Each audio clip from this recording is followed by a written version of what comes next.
টিফিনের ফাঁকে বান্ধবীদের সাথে পেঁয়াজু খাওয়াই কাল হলো ৯ বান্ধবীর। খোশ গল্পের সাথে পেঁয়াজু খাওয়ার পর একে একে অসুস্থ হয়ে পড়েন ৯ জনই। কে জানতো দোকান থেকে কেনা সেই পেঁয়াজু মুহূর্তেই ডেকে আনবে বিপদ।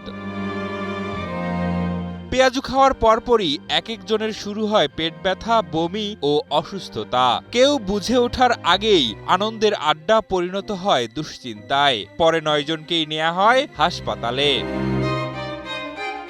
একসঙ্গে এতজন শিক্ষার্থী অসুস্থ হয়ে পড়ায় তৈরি হয় আতঙ্ক। দ্রুত তাদের চিকিৎসার ব্যবস্থা করা হয়। স্বজনদের মধ্যেও দেখা দেয় উদ্বেগ। হঠাৎ কি এমন হলো যে একই খাবার খেয়ে একে একে অসুস্থ হয়ে পড়ল সবাই?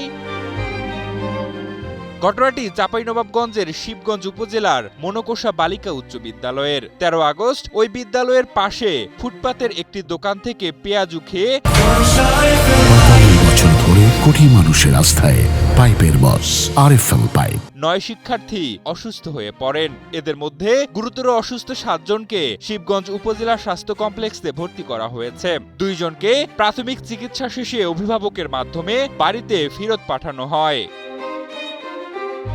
অসুস্থ শিক্ষার্থীরা জানান, টিফিনের ফাঁকে তারা ৯ বান্ধবী স্কুলের সামনে একটি ফুটপাতের দোকান থেকে পেঁয়াজু কিনে খান।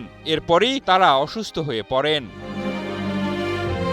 এ বিষয়ে শিবগঞ্জ উপজেলা স্বাস্থ্য কমপ্লেক্সের মেডিকেল অফিসার ডাক্তার রহমতুল্লাহ জানান, খাদ্যের বিষক্রিয়া থেকে এ ধরনের ঘটনা ঘটতে পারে।